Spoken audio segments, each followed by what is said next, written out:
Nama saya Aminah. Saya berbangsa Melayu dari Malaysia. Saya dilahirkan ke dalam keluarga Muslim yang baik. Ibu bapa saya seorang Muslim yang tegas dan saya diajar tentang agama Islam dengan baik dari awalnya. Tetapi ketika saya masih kecil lagi, saya mula bertanya soalan-soalan yang dalam dan mencari kepastian tentang agama Islam dan tidak berpuas hati dengan jawapan yang saya terima.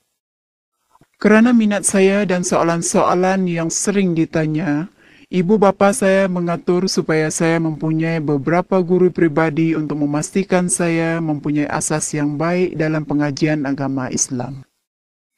Jadi bukan hanya soalan-soalan saya dijawab oleh guru-guru yang sering melawat rumah saya, tetapi seluruh hidup saya dikelilingi oleh guru-guru agama yang arif.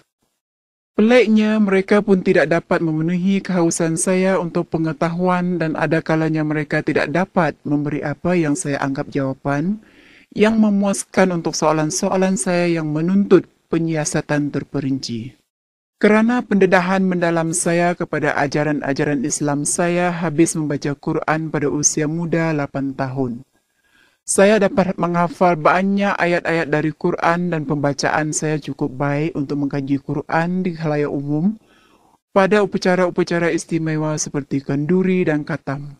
Seperti yang anda ketahui, mengikut ajaran Islam, menghafal ayat-ayat Quran dan kebolehan untuk mengaji ayat-ayat ini dari ingatan adalah sangat penting untuk kebenaran seseorang. Tidak mengherankan, pada masa yang sama kita diajar bahawa memahami Quran hanya kepentingan sampingan. Jadi secara ringkas, apa yang dianggap sifat sangat baik untuk seorang ahli teologi Muslim bukannya penilaian yang bijak dan betul tentang Quran, dan juga bukan pemikiran analitis yang sangat penting untuk pemahaman yang tepat, tetapi sebaliknya penghafalan petikan-petikan Quranlah yang dianggap sangat penting. Akibatnya, ramai orang buta menghafal Quran untuk menerima gelaran hafiz yang disanjung tinggi. Saya dengan taat mengikut amalan-amalan yang diajar kepada saya dan terus membaca dan mengkaji Quran dalam bahasa Arab walaupun saya tidak faham bahasa ini. Akan tetapi, lambat laun saya tidak puas hati dengan jawapan-jawapan dari guru-guru agama saya yang arif, maka saya mula membaca Quran dalam bahasa Melayu, iaitu bahasa saya sendiri. Pada masa pembelajaran kendiri ini, saya mula sedar bahawa kebanyakan ritual datang dari hadis diterjemahkan sebagai tradisi dan sedikit sahaja yang boleh ditemukan dalam Quran. Saya juga menemukan banyak mazhab. Setiap satu mengamalkan ritual yang berbeza walaupun mereka semua menganggap diri mereka Muslim yang sebenar. Saya sangat bingung pada masa itu. Tetapi kali ini saya tidak mempunyai sesiapa pun untuk mendapatkan jawapan. Sebabnya, jelas dinyatakan dalam surah 9 ayat 12. Jika mereka merosak sumpah janjinya, sesudah mereka berjanji dan mereka mencerca agamamu, maka perangilah pemimpin-pemimpin orang-orang kafir itu, kerana sesungguhnya mereka itu adalah orang-orang yang tidak dapat dipegang janjinya, agar supaya mereka berhenti. Ini disahkan oleh hadis Al-Bukhari jilid 9 ayat 57 yang mengatakan, sesiapa yang menukar agamanya, bunuh dia. Dengan injuksi rohani seperti ini, tidak ada kemungkinan untuk saya berpaling kepada guru-guru agama saya yang arif untuk mendapatkan jawapan kepada soalan-soalan saya yang menyiksa saya berkenaan dengan ajaran-ajaran Islam yang diragui oleh ritual-ritual yang saya mula ketahui. Saya sekarang terperangkap dalam cengkerang saya kerana saya mahu jawapan yang benar, tetapi tidak dapat mencari kebenaran yang lebih dalam kerana takut dikenakan hukuman yang disebut tadi. Saya tidak berani meneruskan pencarian saya, jadi saya terus hanyut dalam hidup saya. Lama kemudian apabila saya mengkaji Quran bersama seorang rakan Muslim saya terjumpa ayat berikut dalam surah 6 ayat 114. Maka patutkah aku mencari hakim selain daripada Allah? Padahal dialah yang telah menurunkan kitab Al-Quran kepadamu dengan terperinci. Orang-orang yang telah kami datangkan kitab kepada mereka, mereka mengetahui bahwa Al-Quran itu diturunkan dari Tuhanmu dengan sebenarnya. Maka janganlah kamu sekali-kali termasuk orang yang ragu-ragu. Sekali lagi ayat ini meningkatkan keinginan saya untuk mendapatkan jawaban yang lebih baik khasnya tentang isu mazhab. Ayat ini dengan jelas menyatakan bahwa seorang muslim mesti bergantung kepada Quran sahaja dan bukan atas tulisan lain seperti hadis dan sunnah untuk iman mereka. Pada masa itu saya juga berjumpa dengan sekumpulan orang muslim yang mengikut ajaran surah 6 ayat 114. Mereka hanya mempercayai Quran dan mengajar darinya dan tidak dari sumber lain. Hampir setahun saya mengisi diri saya dengan pemahaman Quran yang lebih baik dan hanya mengamalkan apa yang diajar di dalamnya. Tetapi di dalam saya meninggalkan ajaran hadis, saya juga menemukan kitab lain yang disebut dalam Quran. Quran seterusnya menyatakan bahwa kitab ini harus dipercayai oleh orang muslim. Ayat-ayat berikut ditemui dalam Quran. Dalam surah 3 ayat 3, Quran menyatakan, Dia menurunkan Al-Quran kepadamu dengan sebenarnya, membenarkan kitab yang telah diturunkan sebelumnya dan menurunkan Taurat dan Injil. Kemudian dalam surah 5 ayat 46 dikatakan, Dan kami iringkan jejak mereka, Nabi-Nabi Bani Israel dengan Isa putra Miriam, membenarkan kitab yang sebelumnya yaitu Taurat. Dan kami telah memberikan kepadanya kitab Injil, sedang di dalamnya ada petunjuk dan cahaya yang menerangi, dan membenarkan kitab yang sebelumnya yaitu kitab Taurat.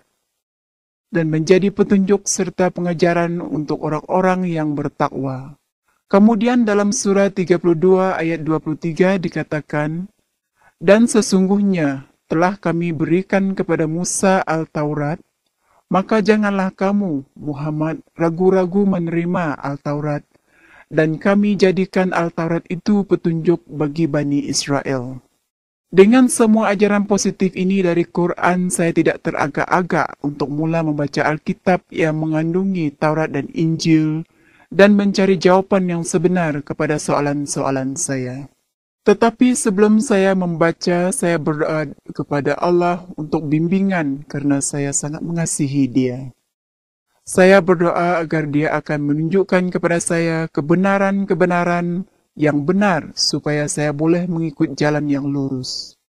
Saya memberi perhatian kepada setiap perkataan yang dibaca dan mula merasai kasih kebapaan Allah untuk saya dan satu perubahan yang ketara dalam diri saya. Apabila saya membaca Alkitab, saya juga memperhatikan kehidupan dan ajaran Isa Al-Masih dan membandingkan bagaimana dia dinyatakan dalam Quran. Dan walaupun saya tidak mempercayai hadis lagi, saya juga dapati Isa Al-Masih disebut di sana juga. Ayat-ayat berikut dalam hadis memberikan maklumat tentang Isa Al-Masih. Hadis Bukhairi dari Abu Hurairah, buku 11 muka surat 256. Hadis Muslim, buku 1 muka surat 76. Hadis Musnad, buku 2 ayat 240 dan hadis Musnad buku 2 ayat 411. Ada banyak lagi bahagian-bahagian hadis yang menyebut tentang kedatangan Isa Al-Masih, anak Miriam sebagai imam besar dan hakim benar pada hari penghakiman. Penerangan tentang kehidupan Isa Al-Masih, tentang kehadirannya, kematiannya dan pengangkatannya ke surga juga disebut dalam Quran dan hadis dan juga dalam Alkitab. Walaupun begitu, dalam saya mengkaji dengan lebih mendalam, saya tidak dapat menghalang diri dari membuat kesimpulan bahwa Quran hanya satu ringkasan dan dalam beberapa cara satu ringkasan Alkitab. Dengan kesedaran itu, saya membaca Alkitab dengan lebih berhati-hati dan mula berasa Injil itu seorang kawan dan bukan seteru saya. Walaupun mempunyai semua wahyu yang membuka minda ini, Saya masih lagi mempunyai banyak soalan-soalan yang menuntut penyiasatan dan memerlukan jawaban. Banyak daripada soalan-soalan ini adalah yang biasa timbul dalam minda orang Muslim yang pertama kali menemukan Isa Al-Masih dalam Injil. Seperti diri saya yang lama, saya berdebat dengan beberapa orang Kristen dan menggeladah Alkitab untuk kebenaran. Pada masa yang sama, saya terus berdoa kepada Allah, meminta Dia untuk mendedahkan kebenaran kepada soalan-soalan seperti berikut. Frasa anak Allah yang dipakai oleh Isa Al-Masih. Mengapa Isa Al-Masih dipanggil Tuhan? Bagaimana Allah boleh diterangkan sebagai Trinity suci? Siapa Dia Roh Kudus? Mengapa kayu salib sangat penting? Lewat beberapa lama melalui pengkajian yang memeriksa jiwa Allah, Bapa Surgawi yang pengasih, perlahan-lahan mendedahkan melalui firman-Nya, Alkitab, kebenaran-kebenaran yang menjawab soalan-soalan saya. Dia memberi saya hikmat dan kedamaian Dia, dan Dia meyakinkan saya bahwa Dia sedang menjawab doa-doa saya, dan Dia benar-benar mempedulikan saya dan sangat mengasihi saya. Seperti semua orang Muslim, saya beranggapan pada permulaan pencarian saya bahwa orang Kristen melanggar akidah keesaan Allah. Tetapi sesudah membaca Taurat dan Injil dalam Alkitab, saya menjumpai kebenaran dalam ayat-ayat berikut. Yesaya 45 ayat 5e, Akulah Tuhan, selain aku tiada yang lain. Yohanes 17 ayat 3, Inilah hidup yang kekal itu, yaitu bahwa mereka mengenali Engkau satu-satunya Allah yang benar, dan mengenal Yesus Kristus yang telah Engkau utus. 1 Korintus 8 ayat 4b, Kita tahu bahwa berhala menggambarkan sesuatu yang tidak wujud. Kita juga tahu bahwa Allah hanya satu, tidak ada yang lain. 1 Korintus 8 ayat 6, Namun bagi kita hanya ada satu Allah saja, yaitu Bapa, yang daripadanya berasal segala sesuatu dan yang untuk Dia kita hidup, dan satu Tuhan saja, yaitu Yesus Kristus, yang olehnya segala sesuatu telah dijadikan, dan yang karena Dia kita hidup. Apabila dihadapkan dengan kebenaran-kebenaran konkret itu, saya tidak ada pilihan kecuali sepenuhnya yakin bahwa saya dengan apa cara pun tidak meninggalkan atau menolak kebenaran tentang keesaan Allah. Saya tahu dengan pasti bahwa dengan menerima Isa Al-Masih sebagai penyelamat pribadi saya boleh memahami keesaan Allah dengan lebih dalam lagi. Ia adalah satu pencarian yang lama dan susah bagi saya. Dan untuk jangka masa yang lama, ianya dihalang sepenuhnya oleh ancaman dibunuh jika saya terus berusaha untuk mahu mencari kebenaran. Tetapi Allah mengetahui keinginan mendalam saya untuk dirinya, dan Dia dengan penuh kasih sayang membuka jalan untuk saya mengenali Dia dengan lebih mendalam melalui firman-Nya, Alkitab. Saya telah belajar dengan lama, susah dan bersungguh-sungguh, baik Quran maupun hadis, dan juga Alkitab, dan akhirnya, dengan hati nurani yang bersih, saya boleh mengaku bahwa tidak ada satu ayat pun dalam Quran yang dengan jelas menyatakan bahwa Alkitab telah dipalsukan atau diubah dari kebenaran asalnya. Maka Alkitab ialah tauhid yang berasal dari Allah. Roh Kudus Allah akan memimpin kita kepada semua kebenaran, dan kebenaran ini akan membebaskan kita daripada kongkongan setan dan agama. Bukan itu sahaja, Roh Kudus-Nya juga telah berjanji untuk memberi kita kuasa untuk menjalani hidup yang bersih, suci, dan soleh, dan mengalami sepenuhnya. Maksudnya mempunyai seorang Allah yang juga adalah Bapa Surgawi yang penuh kasih.